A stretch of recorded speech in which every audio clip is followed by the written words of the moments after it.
This mailbox is one I made about, I don't know, it was late in the summer, early fall. This is what it looks like after a hard winter. This is a quick shot of the reclaimed cedar from a neighbor's tongue and grooved fence. And on the left is what it looks like after I sanded it. I will save the sanding for the director's cut. Here's some plywood that we use for the sleeve. So basically, you're making a sleeve using the plywood that will slide around a 4x4 post. The 4x4 post goes into the ground. I use cement. Some people don't like to use cement. That's up to you. So here, using Type-On 3 because it's outdoors, and a brad nailer, I am assembling the plywood shell so that I can slide the finished product over the 4x4.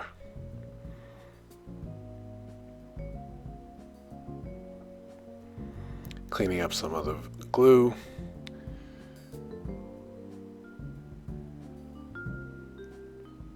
And repeat the process, completely enclosing the 4x4. Then I will slide the 4x4 out, obviously, and continue working on it. It does not need to be in there while we finish. Now this cedar is about 10 years old, like I said, from a neighbor's fence. After I sanded off all the weather, it is really beautiful, really nice, as you can see here. It's got a grayish tint to it. It comes out great after I put some poly on it, you'll see later. So basically it's kind of what Izzy Swan would call a quick and dirty build. I am not running it through a thickness planer. I basically am sanding off the finish, getting through to the wood, and then I am cutting and sizing on the fly by butting things up, matching up the pieces, and then gluing and shooting them in. Lots of Type-Bond. I dressed especially for this video. Not really. Lots of nails. Some of you might complain about the nails. That's okay.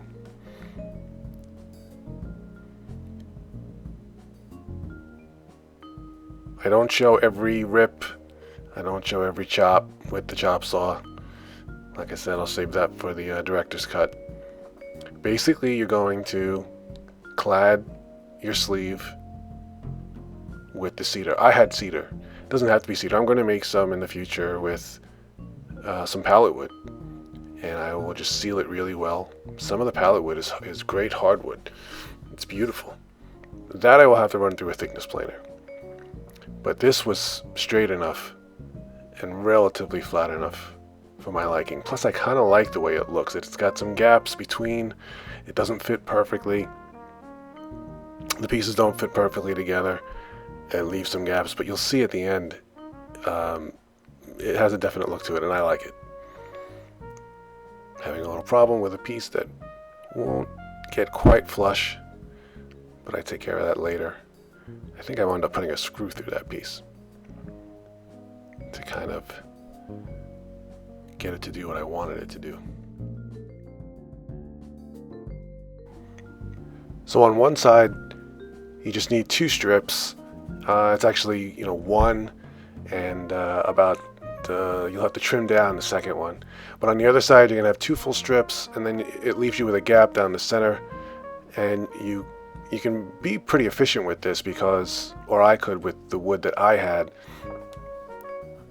and use just about every bit of the cedar. I'm trying desperately to use every bit of it. I have a very limited quantity of it, and it's beautiful.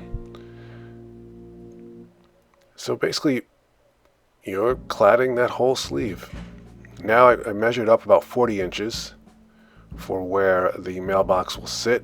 This is the plate that the mailbox will sit on. Now I'm cutting the support that will support the plate which holds the mailbox. I cut that's about a 16-inch piece. You put 45s on each side. This is pressure treated, and the cedar is naturally resistant to rot and insects. So combined with some good poly, this should last quite a while.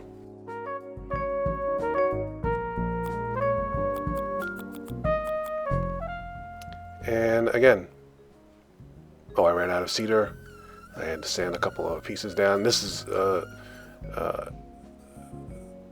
cedar I have it all needs to be sanded, every single piece. So I do a bunch of it. Hopefully it's enough, but sometimes I underestimate. So just cover. I'm just covering this 4x4 with cedar. I'm trimming it, gluing it, and nailing it. This wound up being a mistake. I'll show you at the end why, but let's just show how diligent I am. Look at me trying so hard.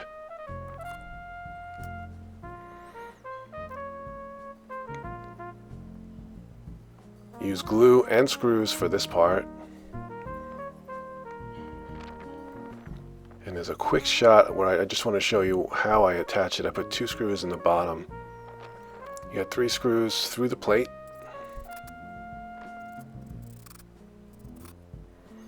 And then there's just a quick shot showing you those 2 screws at the bottom. And now I make a cap out of a piece of pine or hardwood. I happen to have some hardwood around, but pine would be fine. I'm going to seal it up really well. And some cedar strips. You can see one is complete there in the foreground, and I am making a second. I batched out 2 of these. Because why not? And this just gives it a more finished look. It'll go right on top. You can put a finial, you can add a finial on top, whatever you like. I like a more crisp look.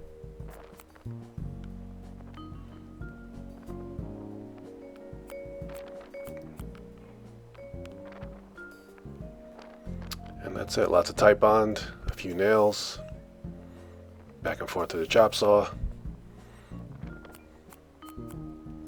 And there it is. I made these quick and easy temporary supports. I'm using a helmsman spar urethane. I put 2 coats ultimately, sanding with 220 in between. And it brings out a great color in the cedar. I really like it anyway.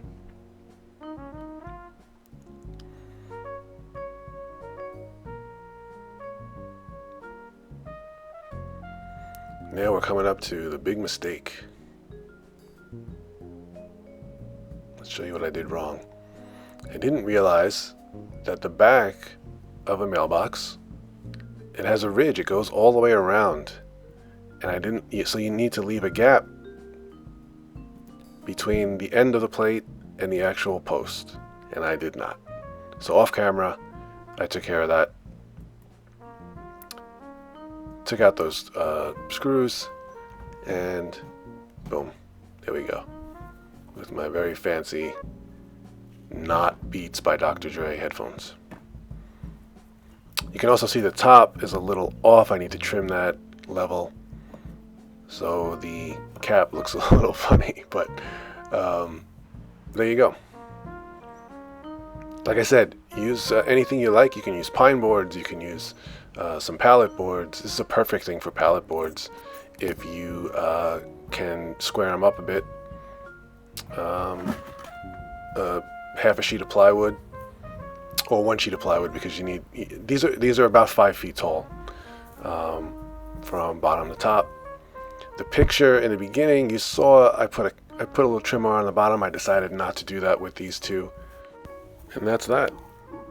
Get out there and make one yourself. Thanks for watching. We'll see you again.